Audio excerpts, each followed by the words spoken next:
Bom, agora a gente vai falar sobre a introdução de probabilidade, né? Os conceitos iniciais que a gente tem de probabilidade. E o primeiro conceito inicial que a gente tem aí é o conceito de experimento aleatório. O que é um experimento aleatório? Vamos definir o que seria um experimento aleatório inicialmente. Então, é um fenômeno que, quando repetido inúmeras vezes em processos semelhantes, possui resultados imprevisíveis. Então, como que a gente define o experimento aleatório? Então, a gente tem o seguinte: é um fenômeno que, quando ele é repetido várias vezes em processos parecidos, os resultados que você pode ter são totalmente imprevisíveis. Né? Então, eu coloquei alguns exemplos aqui. Por exemplo, lançamento de uma moeda e você observa o resultado. Você não sabe o que vai acontecer quando você lança uma moeda. Você pode lançar ela inúmeras vezes que você nunca vai ter certeza de qual é o resultado que vai aparecer. Quando você lança um dado inúmeras vezes, né? Ou quando você lança uma vez só, mais uma vez, você não vai saber qual vai ser o resultado que vai aparecer na face superior desse dado. Quando você escolhe um aluno qualquer e pergunta qual a idade dele, você também não sabe qual é a idade dele, você também tem um resultado que é totalmente imprevisível, independente de quantas vezes você fizer esse processo e quantas vezes você repetir esse processo. Então, isso, inicialmente, é o que a gente chama de experimento aleatório, beleza? É uma experiência inicial para o desenvolvimento da probabilidade. Perfeito?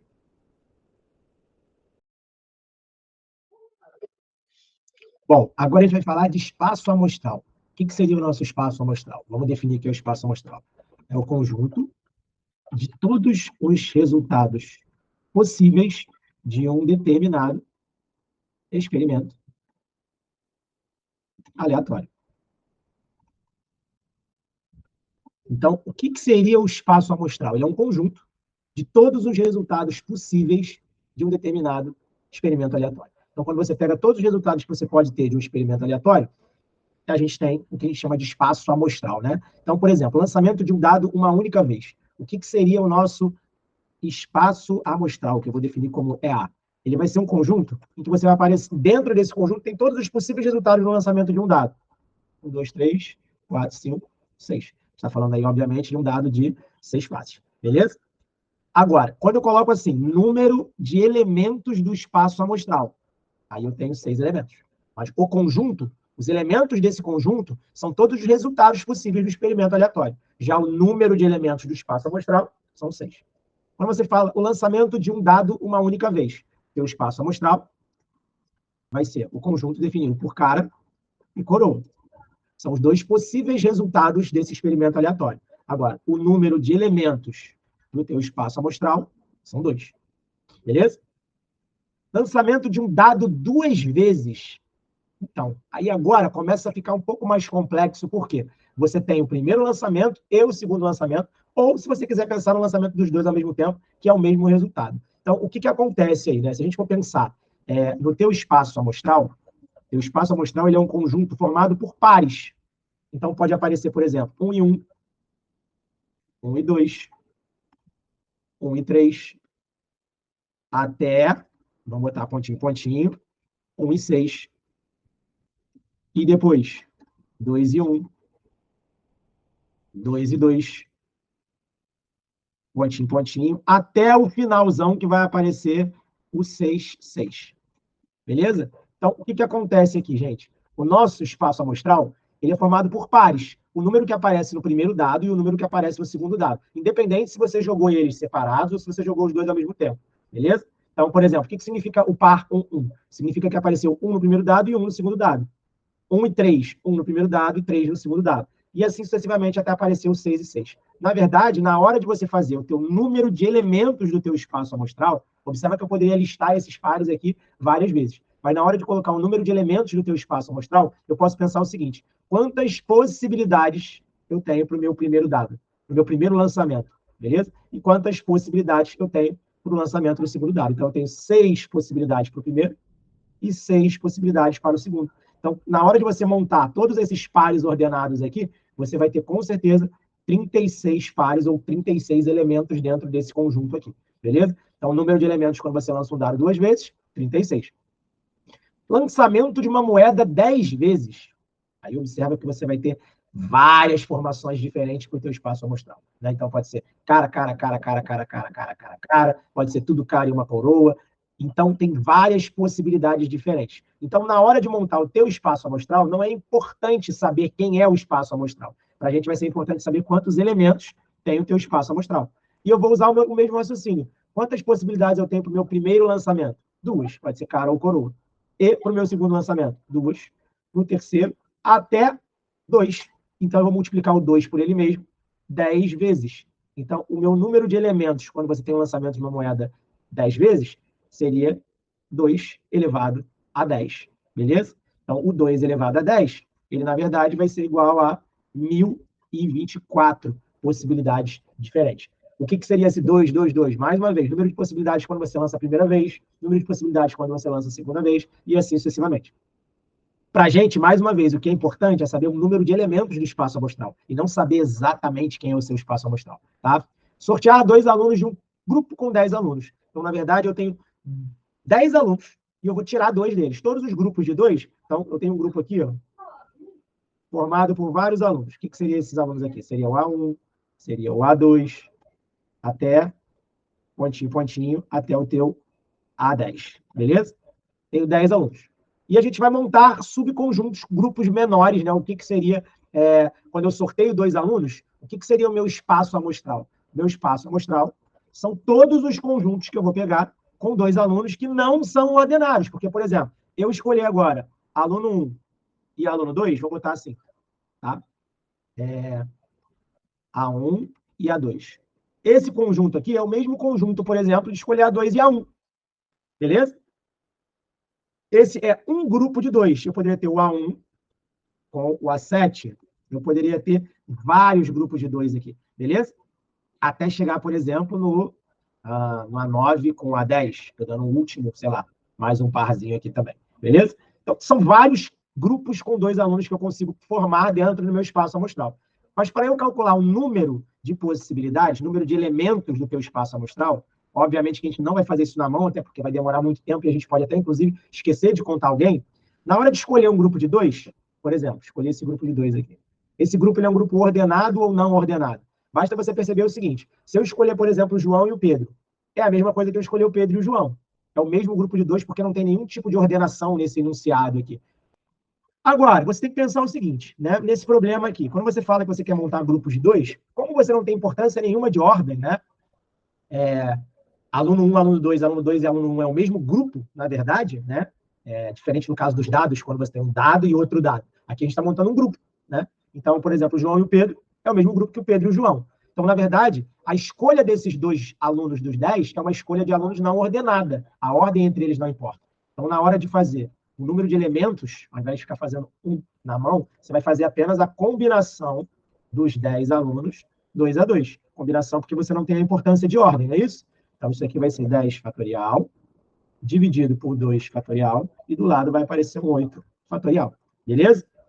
Fazendo essa continha aqui, você vai chegar a 45 grupos, né? Então, o número de elementos desse espaço amostral aqui, nesse caso, são 45. Beleza?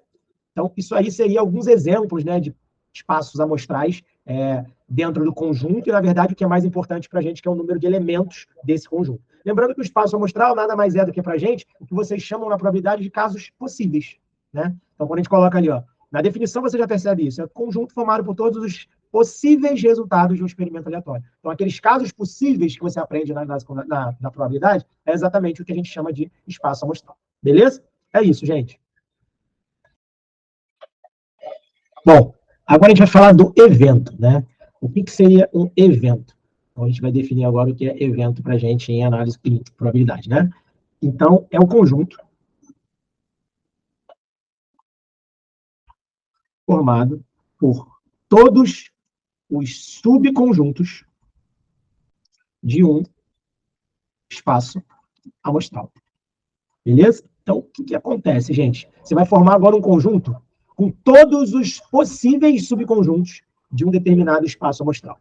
Então, qualquer subconjunto de um espaço amostral vai ser chamado de evento, beleza? Ele vai ter uma característica particular e ele vai ser chamado de evento. Por exemplo, lança um dado, né?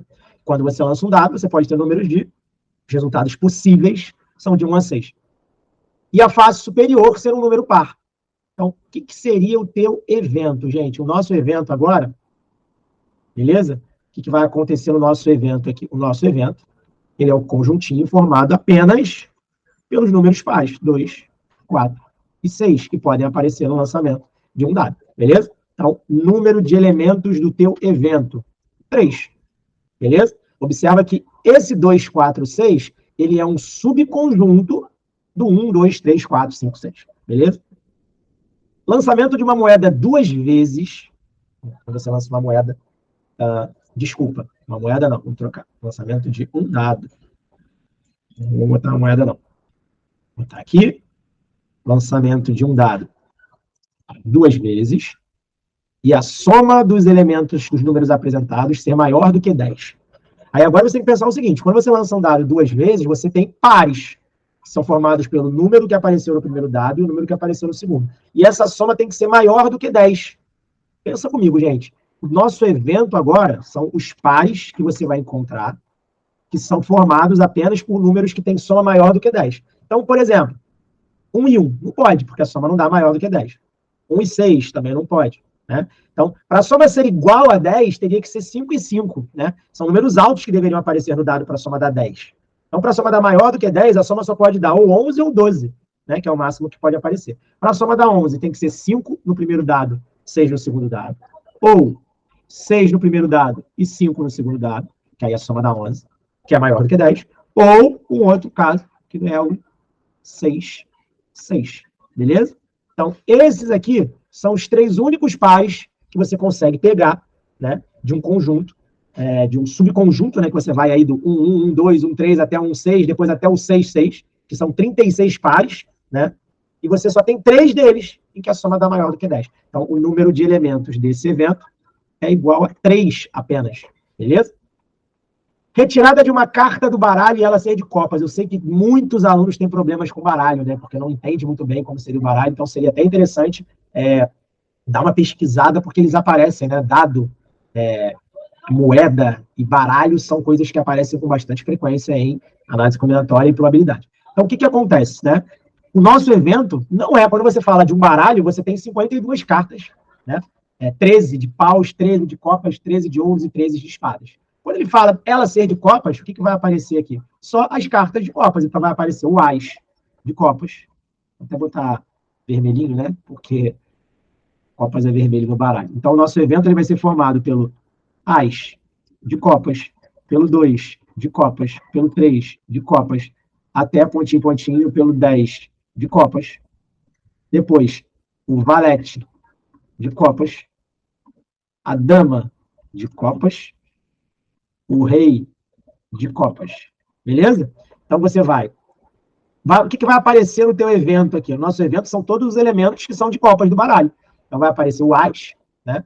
Aí 2, 3, 4, 5, 6, 7, 8, 9, 10. Aí depois aparece valete, a dama e o rei. Então aparecem todas as cartas de copas, que num total, o número de elementos de copas que você tem aí são 13.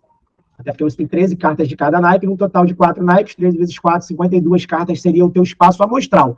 Então, dos 52 elementos do espaço amostral, uma parte dele, que são essas 13, são representadas por esse evento aí, nesse caso, que é ser uma carta de copas. Retirar uma carta de um baralho e a carta ser um rei. Então, o que vai aparecer agora no nosso evento, gente? Nesse evento aqui pra gente, vão aparecer apenas os reis.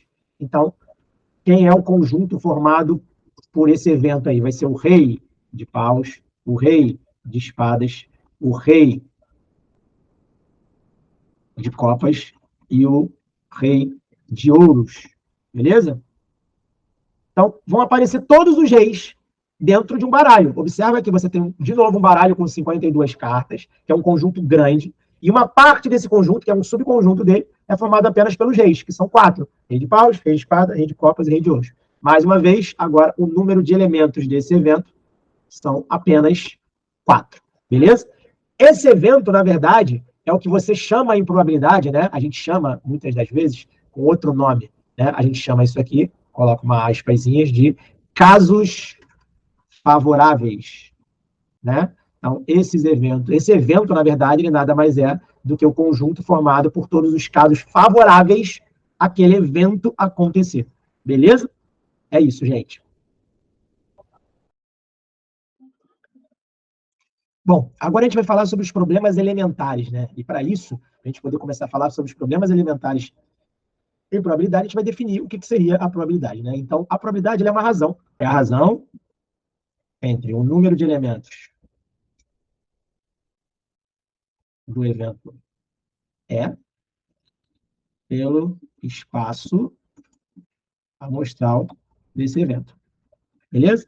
Então, a gente tem essa razão aqui, correto? A gente vai definir isso da seguinte forma, né? A gente vai chamar de P de E. O que seria P de E? É o número de elementos do evento dividido pelo número de elementos do teu espaço amostral. Beleza? Então, na verdade, você está dividindo o número de elementos do evento pelo número de elementos do espaço amostral. Beleza? Então, isso aqui seria a nossa probabilidade, que para muitos é chamado de casos favoráveis sobre casos possíveis. Né? Então, a gente define aí dessa maneira como a nossa probabilidade para os problemas elementares. Aí daí a gente tem o que a gente chama de evento certo. O evento certo é um evento em que a probabilidade dele ocorrer é de 100%. Beleza? O evento impossível, ele é um evento em que a gente diz que a probabilidade dele ocorrer é de 0% ou zero. Né? Lembrando que 100% é a mesma coisa que 1. E o nosso máximo e o mínimo é que toda a probabilidade ela é limitada entre, né, o máximo dela, que é 1, que é 100%, e o mínimo dela, que é 0, que é o nosso evento impossível. Beleza? Então, toda a probabilidade ela é limitada entre 0, na verdade, né? Isso aqui a gente tem o 0% é como se fosse o nosso 0, e o 100% é o nosso 1. Beleza? A gente vai falar um pouquinho agora, algumas coisas a respeito disso. Vamos lá. Primeira coisa, nesse evento certo, vou te dar um exemplo, né, do que seria um evento certo. Se eu falo assim, tem 10 homens na sala, eu vou tirar 2. Qual é a probabilidade desses 2 serem homens? Então, só tem 10 homens, a probabilidade de sair um homem é de 100%. Né? Tem 5 bolas pretas numa urna. Qual a probabilidade de eu tirar uma bola preta? 100%. Todas são pretas. Né? Agora, um evento impossível. Né? Tem 5 bolas numa urna e todas são pretas. Qual a probabilidade de eu tirar uma bola vermelha?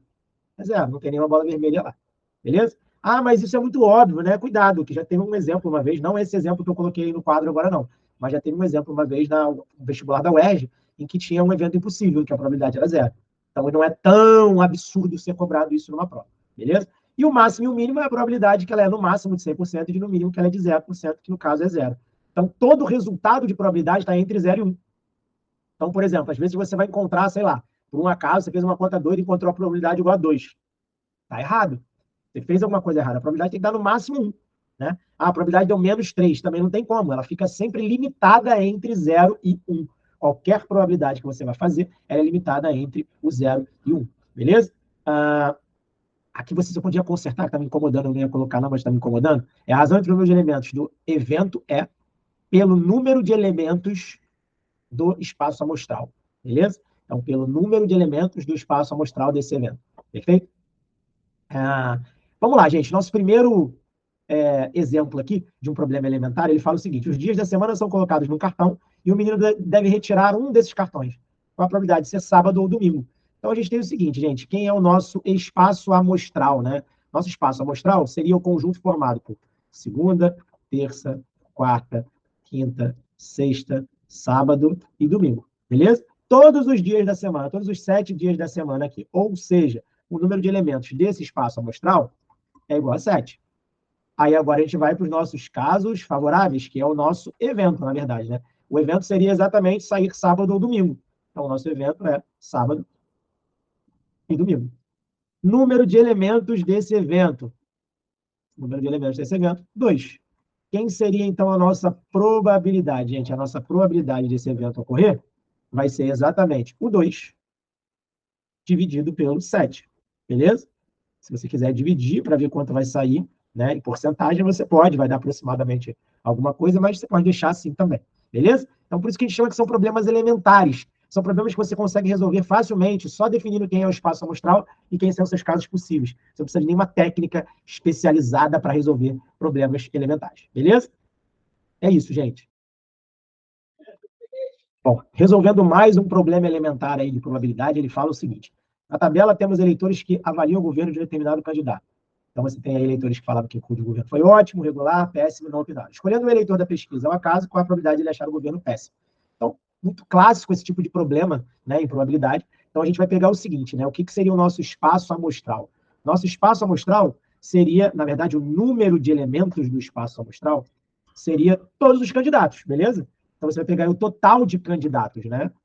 Total de candidatos, independente do que eles opinaram, esse total de candidatos vai ser dado pela soma dos elementos dessa tabela, que é 25, com 43, com 17, com 15. Beleza? Então, esse número de elementos do teu espaço amostral vai ser 68, 78, 85, 100 candidatos. Desculpa, 100 eleitores, não é isso? Agora, vamos lá, o evento, né? O evento são exatamente o número de elementos do evento. É exatamente o número candidatos, vou botar assim, candidatos, que acham o governo péssimo. Beleza? Então, o número de candidatos que acham o governo péssimo vai ser exatamente o número de elementos do teu evento.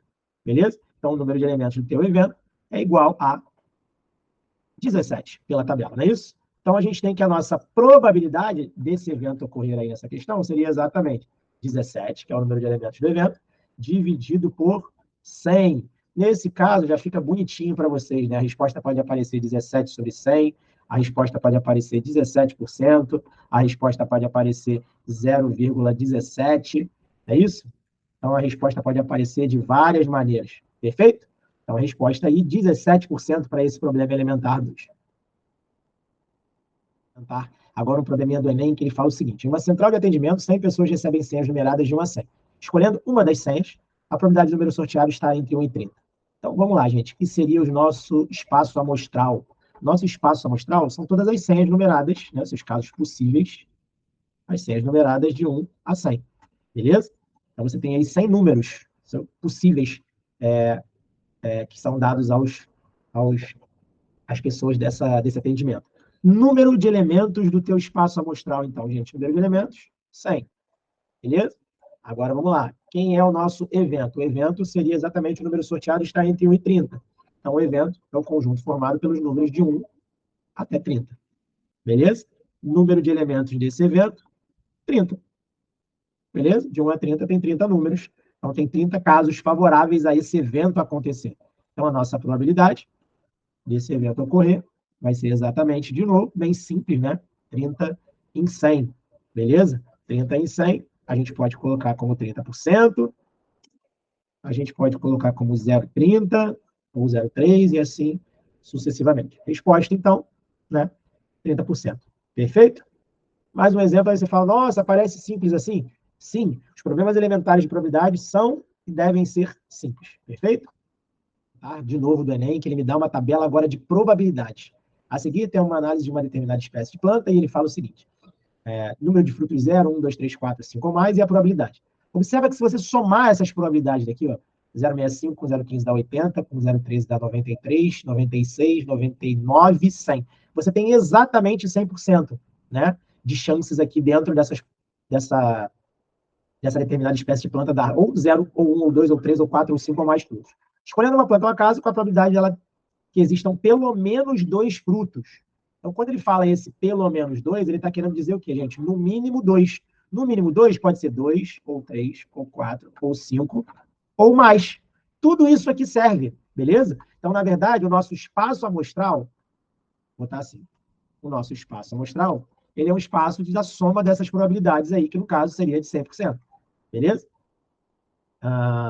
Esse aqui seria o teu espaço amostral. Agora, os nossos casos favoráveis, o evento, na verdade, né, o número de elementos do evento seria exatamente a soma das probabilidades de você ter do 2, não necessariamente 2, mas até aqui, ó, tudo isso aqui seria fazendo parte do teu subconjunto que representa. É como se eu tivesse assim, ó, esse aqui fosse o meu espaço amostral, que é de 100%, e esse aqui verde seria o meu subconjunto, que é o número de elementos do meu evento. Que seria o quê, gente? Que seria 13, vamos botar verdinho, né? 13 mais 3. Eita, peraí. 13 mais 3 mais 3 mais 1. É isso? Então, 13 mais 3 mais 3 mais 1 dá 13 16, 19 dá exatamente 20. É isso? Então, você tem aí 20% de chance de você ter pelo menos 2 frutos. Então, 20 em 100, na verdade, então a nossa resposta, né, a nossa probabilidade desse evento ocorrer, ela é de 20%. Beleza? Bem tranquila também, né, essa questãozinha do Enem, também uma questão só de análise, para você entender e perceber que as questões de probabilidade que são de problemas elementares, muitas das vezes elas podem ser bem simples, né? Muita gente, às vezes, quando pega uma questão de probabilidade no Enem, já acha que ela é a coisa mais difícil do mundo, já acha que ela é um assunto muito complexo, já acha que ela está no rol daquelas questões que são para serem mais difíceis e que vão valer menos por conta do TRI, e acabam pulando esse tipo de questão que muitas das vezes é bem simples. Beleza? De uma questãozinha do Enem, que ele fala o seguinte: Rafael mora no centro e decidiu se mudar para regiões em que as temperaturas sejam menores do que 31 graus. Ao escolher uma das outras regiões para morar, qual a probabilidade de estar de acordo com as expectativas? Então, observa que ela tem uma pegadinha que muita gente caiu, né? A princípio, você olha aqui, você tem 1, 2, 3, 4, 5 regiões. O que muita gente vem aqui e coloca? Coloca o número de elementos do teu espaço amostral como 5. Só que observa o seguinte, o nosso número de elementos do espaço amostral não é 5, porque, na verdade, ele não tem essas 5 opções. Observa que ele vai escolher uma das outras regiões. Observa, a escolha que ele faz é entre uma das outras regiões. Ele já mora no centro. Se ele já mora no centro, sobra para a gente, a escolha que ele vai fazer é entre a região rural, entre a região comercial, entre a residencial urbana e entre a residencial suburbana. Então, o nosso número de elementos do espaço amostral são apenas 4, não é isso? O nosso espaço amostral ele é composto por rural, comercial, residencial urbana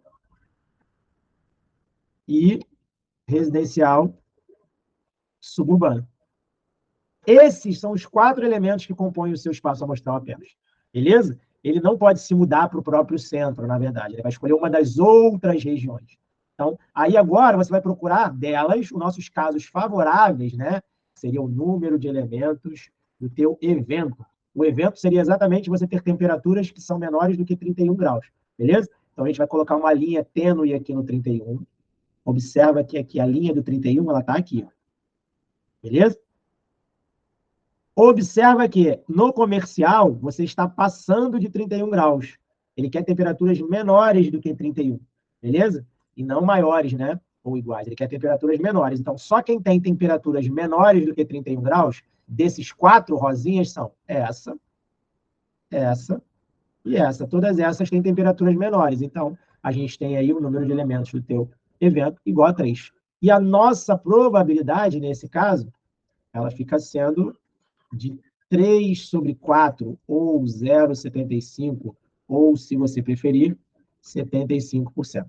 Muita gente colocou o número de elementos do espaço amostral como 5 nessa questão e caiu numa pegadinha bem boba de um problema elementar que a gente consegue também resolver facilmente. Beleza?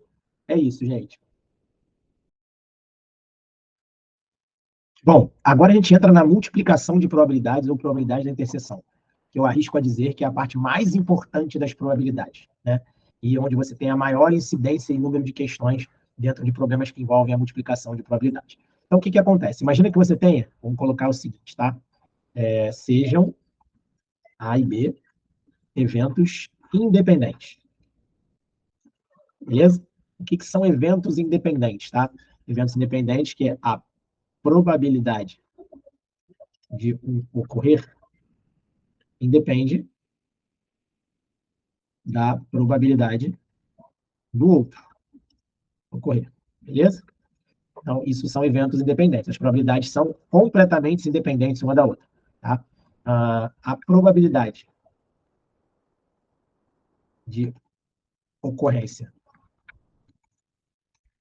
de A e de B é dada por... Então, a gente tem o seguinte, a probabilidade de acontecer o evento A e o evento B, né, seria dada pela probabilidade da interseção, que a gente coloca assim, A interseção B, que é a mesma coisa que a probabilidade de A vezes a probabilidade de B. Por isso que a probabilidade de interseção, quando você tem eventos independentes, né, a gente tem... deixa eu botar um pouco mais grosso aqui. E botar o símbolo da interseção aqui. Beleza? Então, essa aí seria a nossa probabilidade da interseção. Deixa eu botar uma caixinha mais coloridinha aqui para a gente. Beleza? E a nossa definição de multiplicação de probabilidades fica sendo essa daqui. Bem simples a definição, né? Agora vamos, por exemplo, uma questãozinha do Enem que fala o seguinte: a probabilidade de um funcionário permanecer numa empresa por mais de 10 anos é de 1/6. Então, eu já vou escrever aqui o seguinte, ó. A probabilidade dele ficar mais de 10 anos é 1/6. Se a probabilidade dele ficar mais de 10 anos é 1/6, a probabilidade dele ficar menos ou igual a 10 anos, é isso? É igual a 5/6, que é o complemento de 1/6, beleza, gente? Então, se eu tenho uma chance em 6 de ficar mais de 10 anos, eu tenho 5 chances em 6 de ficar menos de 10 anos, ou igual a 10 anos, no caso. Né? Qual é a probabilidade de 2 funcionários permanecerem menos de 10 anos nessa empresa? Então, a gente vai fazer o seguinte: o que a gente quer nessa questão? São 2 funcionários. A probabilidade do primeiro ficar menos de 10 anos e o segundo também ficar menos de 10 anos. Então, na verdade, eu estou fazendo o seguinte: ó, qual é a probabilidade do primeiro funcionário, tá? Funcionário ficar menos de 10 anos e a probabilidade do segundo funcionário também ficar menos de 10 anos. Observa que essas probabilidades são completamente independentes, né, uma da outra. A probabilidade dos funcionários independe uma da outra, no caso. E a gente tem a seguinte conta: a probabilidade do primeiro funcionário ficar menos de 10 anos, 5/6. Beleza? E vezes a probabilidade desse aqui ficar menos de 10 anos, também tem 5/6 de chance. Beleza? Então, essas probabilidades são independentes. E a gente tem como resposta aí, na verdade, a probabilidade dos 2 funcionários permanecerem menos de 10 anos na empresa fica sendo 25 em 36. Beleza? E a respostinha dessa questão aí fica sendo 25 em 36. Beleza? É isso, gente. Mais uma questão clássica de multiplicação de probabilidades, em que ele fala o seguinte: a questãozinha do Enem, que já caiu, inclusive, várias vezes na própria prova do Enem, questões desse mesmo modelo.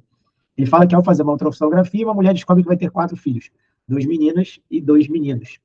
Qual é a probabilidade disso acontecer? Então, a gente vai fazer o seguinte: a gente vai montar a nossa probabilidade pensando numa fixação dos 4 filhos. Vamos pensar que eu tenho os 2 primeiros homens e os 2 últimos mulheres. Beleza? Então, isso aqui é a probabilidade do nosso primeiro filho, segundo filho. Isso mesmo que ela tenha os 4 ao mesmo tempo, tá? Não tem problema, não. A análise de cada um é diferenciada. São 4 crianças diferentes, tá? E a análise do sexo de cada uma delas, do sexo biológico de cada uma delas, é feita independente uma da outra. Então, mesmo que a ordem não importe, são crianças diferentes. Então, quando você tem, por exemplo, os 4 filhos que você está olhando, HHMM é diferente de MMHH. Você tem duas probabilidades, 2 casos em que você tem 2 meninos e 2 meninas, mas conta como sendo 2 possibilidades diferentes. Até porque, se você for parar para pensar, você tem 16 maneiras de ter 4 filhos, né? Porque você tem 2 possibilidades para cada de sexo para cada criança, então 2 vezes 2 vezes 2 vezes 2 dá 16, beleza? Então tem 16 variações diferentes. E dessas 16, ele quer saber todas elas que tem 2 Hs e 2 Ms, independente da ordem, beleza? Então vamos lá. Mas eu vou fazer o seguinte: eu vou fixar aqui os 4 filhos separados, como HHME, e vou calcular essas probabilidades aqui. Ó. Então vamos lá. A probabilidade do meu primeiro filho ser homem é 1/2. E o meu segundo também ser homem, 1/2. O meu terceiro também ser homem, 1/2. E o quarto também ser homem, 1/2. Beleza? Só que aí agora eu vou fazer o seguinte: agora eu vou mudar todas as variações, vou descobrir todas as variações que a gente tem para 4 filhos aqui, em que você tem 2 Hs e 2 Ms, que seria exatamente a permutação de 4 elementos. Né? Então, você está variando esses 2 Hs e esses 2 Ms. Só que você tem repetição de quê, gente? Então, a gente tem uma permutação de 4. Observa que isso aqui é uma permutação de 4. Beleza? E dessa permutação, eu tenho uma repetição de 2 Hs.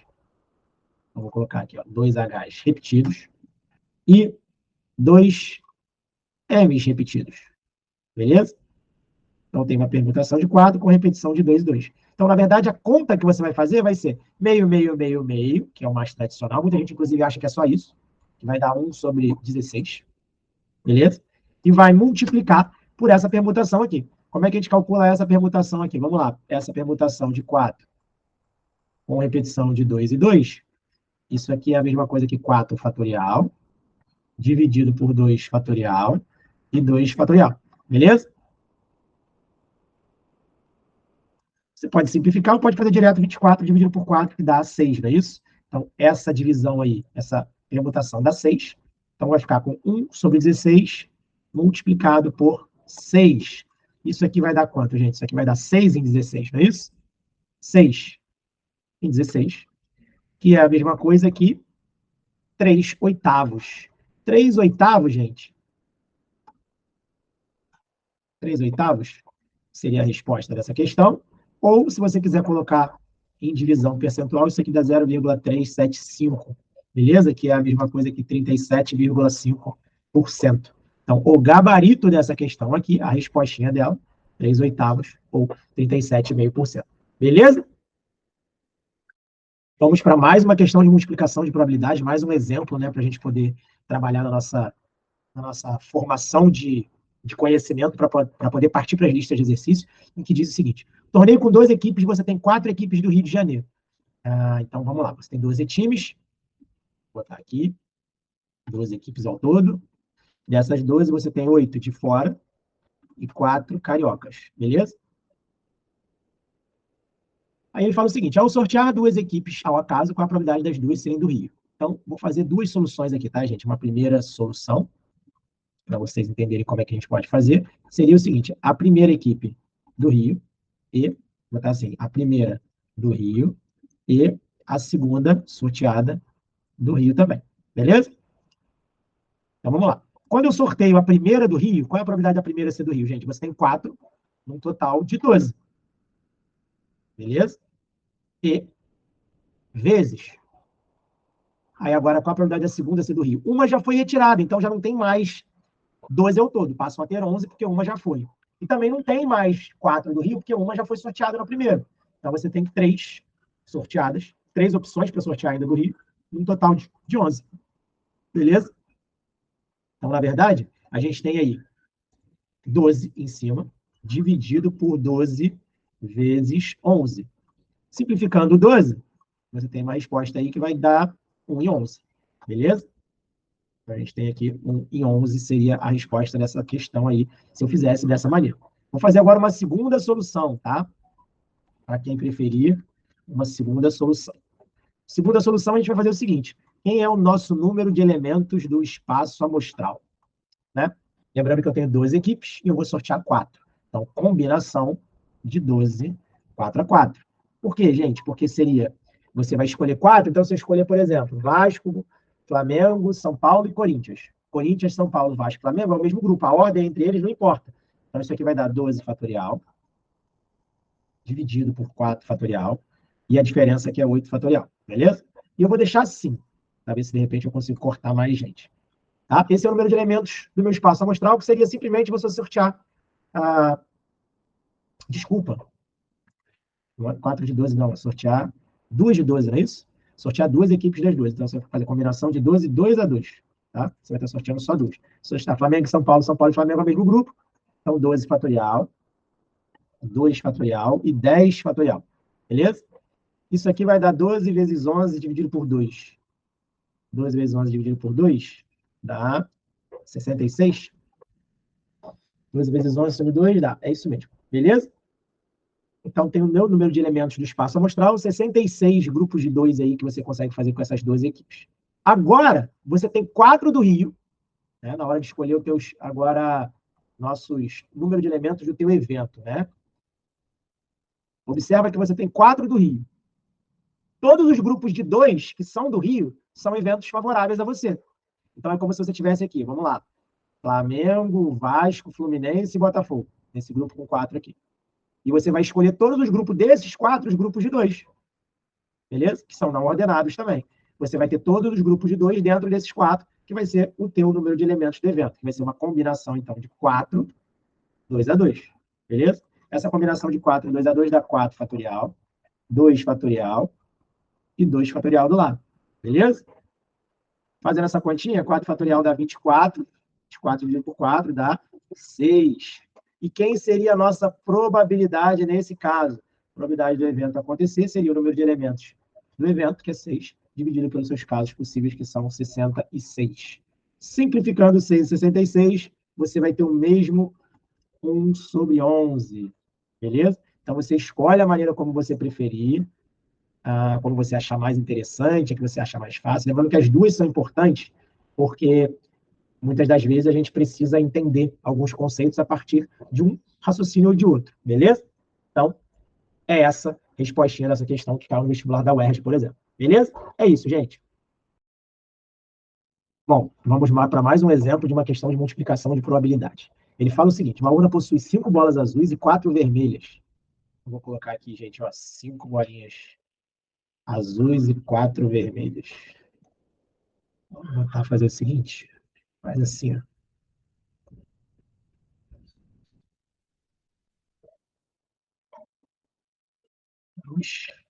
A gente vai colocando as bolinhas.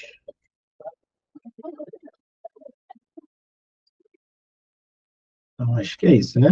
Deixa eu ver aqui. Então, vamos lá. 5 bolas azuis e 4 bolinhas vermelhas. Aí ele fala o seguinte: ao retirar 2 bolas, qual a probabilidade das duas serem da mesma cor? Só que ele não disse qual cor. Então, você vai abrir o seu raciocínio em duas partes. Vou fazer duas soluções de novo, tá, gente? Primeira solução. Vamos lá. Vou fazer o seguinte: como ele quer as duas da mesma cor, eu posso fazer a probabilidade da tua primeira ser azul e a segunda ser azul. Beleza? Ou vou fazer a probabilidade da primeira ser vermelha e a segunda ser vermelha. Beleza? Então, vou calcular essas probabilidades aqui, porque tanto num caso quanto no outro, você tem duas bolas da mesma cor. A primeira ser azul e a segunda azul. A primeira ser vermelha e a segunda ser vermelha, você tem duas bolas da mesma cor. Vamos lá. Qual a probabilidade da primeira bola ser azul? Eu tenho 5 chances em 9. Beleza? Então, eu tenho 5 chances em 9. E vezes. Agora, não tem mais 5 chances em 9, porque uma bolinha você já jogou fora. Agora você passa a ter 4 chances, porque uma azul já foi embora. E você já não tem mais 9 bolas. Você passa a ter 8 bolas ao todo. Então, 5 em 9, 4 em 8. Beleza? Então, isso aí vai dar, se você multiplicar, 20 em cima e 72 embaixo. Beleza? Simplificando, vai dar 10 em 36, que vai dar 5 em 18. Beleza? Eu dividi aí por 4, 5 em 18. Se eu pegasse agora, qual a probabilidade da primeira ser vermelha? A probabilidade da primeira ser vermelha, eu teria 4 chances em 9. E agora, qual a probabilidade de eu ter outra bola vermelha e a segunda ser vermelha? Eu tenho 3 chances, porque uma já foi retirada, e eu não tenho mais 9 bolas, eu passo a ter 8. Então, eu vou ter aí 4 em 9, 3 em 8. Beleza? Isso aí vai me dar 12 em 72, que é a mesma coisa que 6 em 36. Beleza? Que é a mesma coisa que 3 em 18. Beleza? Ou, se você preferir, vai dar 32 e 72, 16 e 36, 8 e 18, 4 e 9. Exatamente. Então, o que acontece aqui, gente? Como eu tenho a probabilidade de ser as duas serem azuis ou as duas serem vermelhas, então, como para você ter as duas da mesma cor acontece isso ou isso, a nossa resposta fica sendo 5 em 18. Eita, botei 6, peraí. Fica sendo 5 em 18 mais 3 em 18, que me dá 8 em 18, que simplificando me dá 4 em 9. Beleza?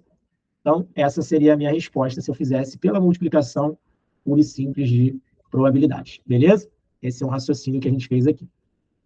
Observa que quando a gente faz desse jeito, fica parecendo para a gente que você tirou a primeira bola, jogou fora, tirou a segunda bola, jogou fora, né? Aí você fala assim, Link, mas como que eu sei se você tirou uma, jogou fora e tirou a outra, jogou fora? Ou se você tirou as duas juntas? Vai usar agora a segunda solução. A nossa segunda solução ela vai ser exatamente com o raciocínio de pensar em tirar as duas ao mesmo tempo. Beleza? Então, segunda solução. E você vai perceber que o raciocínio é o mesmo. Tirar uma, jogar fora, tirar outra, jogar fora, é a mesma coisa que você tivesse tirado as duas ao mesmo tempo. Vai dar a mesma resposta, você vai ver. Número de elementos do teu espaço amostral. Tirando as duas ao mesmo tempo. Você tem 9 bolas, você vai tirar duas. Casos possíveis. Combinação de 9, 2 a 2. Beleza? Perfeito? Que vai dar 9 fatorial, dividido por 2 fatorial, dividido por 7 fatorial. Isso aqui vai dar 9 vezes 8, 72, dividido em 2 dá 36. Beleza? Se você fizer essa continha aqui, vai dar 36. Agora vamos para os nossos casos favoráveis. Aí aqui não tem jeito, tá? O número de elementos do teu evento, que são os casos favoráveis, seria você tirar 2 bolas azuis. Ou 2 bolas, 2 azuis, ou 2 vermelhas. Beleza? Então, o teu evento, os casos favoráveis, seria você tirar 2 azuis ou você tirar 2 vermelhas. Como é que eu faço para tirar 2 azuis de um grupo que tem 5? Você vai fazer uma combinação de 5, 2 a 2. Beleza? Ou mais. Como é que eu faço para tirar 2 vermelhas de 4? Combinação de 4, 2 a 2. Beleza? E esse resultado mais esse vai te dar um número de elementos de casos favoráveis aqui. Beleza? Essa combinação de 5, 2 a 2, isso aqui vai dar 5 fatorial, 2 fatorial e do lado 3 fatorial. E aqui vai dar 4 fatorial. Já fiz essa combinação várias vezes hoje. 2 fatorial e 2 fatorial. Beleza? Esse primeiro resultado dá 10. E o segundo resultado dá 6. Beleza? Então, isso aqui vai dar 10 mais 6, que é 16. Como é que seria, então, a nossa probabilidade desse evento ocorrer, gente? Seria 16 dividido por 36. Simplificando, dá 8 em 18. Simplificando, vai dar 4 em 9. O mesmo resultado que a gente fez só multiplicando. Você vai falar, Link, multiplicando é muito mais fácil. Concordo que é mais fácil. Mas, para quem gosta de trabalhar usando os artifícios que a análise combinatória traz para a gente, também é interessante. Beleza? Lembrando, muitas questões do Enem hoje em dia, inclusive de probabilidade, elas não vêm com os resultados da multiplicação. Elas vêm com fatorial, elas vêm com combinação. Ou seja, às vezes você vai ter que fazer a conta normal, assim, e depois fazer as opções uma por uma. Se você já fizer com uma combinação, usando os artifícios de análise combinatória, você já encontra a resposta direta. Então é bom saber dos dois jeitos, tá bom? Pelo menos prestar atenção. É isso, gente. Fazendo mais um exemplo de multiplicação de probabilidades, em que ele fala o seguinte: a probabilidade de um sinal em uma cidade estar fechada é de 1/3. Então, a gente já começa pensando o seguinte, gente: se a probabilidade do sinal estar fechado é 1 em 3, consequentemente, a probabilidade dele estar aberto é 2 em 3. Beleza? Uma chance em 3 de estar fechado, 2 chances em 3 de estar aberto. Aí a primeira pergunta: qual a probabilidade dos 3 estarem fechados? Então, ele quer saber a probabilidade do primeiro estar fechado, e do segundo estar fechado, e do terceiro estar fechado. Beleza? Então, são 3 sinais. Então, ele quer saber essas probabilidades aqui. Ó. A probabilidade do primeiro está fechado, do segundo está fechado e do terceiro está fechado. Beleza? Então, a gente pode fazer desse mesmo jeito aí e multiplicar. A probabilidade do primeiro estar fechado é 1/3. E vezes esse aqui está fechado, independe do outro, 1/3 também. E esse aqui está fechado, 1/3 também. Beleza? Então, a probabilidade dos 3 estarem fechados, 1 vezes 1 vezes 1 dá 1. Embaixo, 3 vezes 3 vezes 3 dá 27. Beleza? E não tem variação, não tem o que questionar. Fechado, fechado, fechado é 1/3, 1/3, 1/3. Beleza? Agora, 2 estarem fechados e 1 estar aberto, aí a brincadeira já vai mudar. Por quê? Porque eu já não sei qual deles vai estar aberto. E fala que ele quer 2 fechados. Então, pode ter 2 fechados, né? e um aberto. Isso eu sei que vai acontecer, só não sei qual deles vai estar fechado e qual deles vai estar aberto. Aqui eu estou colocando a ordem que eu fixei. O primeiro fechado, o segundo fechado e o terceiro fechado. E o terceiro aberto. Aí eu vou calcular essa probabilidade aqui, beleza? Essa probabilidade aqui vai ser 1/3, que é fechado, vezes 1/3, que é fechado, vezes 2/3, que é a probabilidade de ele estar aberto. Beleza? Só que isso seria se o primeiro tivesse fechado, o segundo fechado e o terceiro aberto. Ninguém me garante que a ordem tem que ser essa. Então, o que eu vou fazer agora? Vou multiplicar pela permutação desses três caras aqui. Ó. Vou trocar esse FFA de lugar, que é exatamente as variações de qual sinal vai estar fechado e qual vai estar aberto. Basta você trocar esses sinais aqui, esse FFA, de posição. Então, vou multiplicar pela permutação de 3 elementos. Só que desses 3, eu tenho 2 Fs ali. Né? Então, eu tenho uma repetição, no caso aqui, de 2 Fs aqui. Beleza? Então, essa permutação aqui vai ter uma repetição de 2. Aí eu faço no cantinho aqui, venho para cá e faço permutação de 3 com repetição de 2. Que vai dar 3 fatorial, que dá 6 dividido por 2 fatorial, que dá 2. 6 dividido em 2 dá 3. Beleza? E esses 3, observe que como são casos pequenininhos, você até consegue fazer na mão aqui, ó, para identificar quais seriam esses 3 casos ali. Seria a mudança de posição dos 3 sinais. Então, seria fechado, fechado e aberto. Seria fechado, aberto e fechado. E seria aberto, fechado e fechado. Que são exatamente as 3 possibilidades que você tem de você ter 2 fechados e um aberto. Então, esse 3 aqui me dá exatamente essas 3 variações aqui possíveis. Então, na verdade, a nossa continha vai ficar, vamos lá, 1 vezes 1, 1 vezes 2, 2. Então, vai ficar 2. 3 vezes 3 vezes 3 dá 27. Então, dá 2 sobre 27. Em que eu vou multiplicar isso aqui por 3, que é exatamente a permutação de 3 com repetição de 2. Beleza? Então, esse resultado aqui vai dar 6 em 27. Perfeito? Em cima, 2 vezes 3, 6. Embaixo, 27.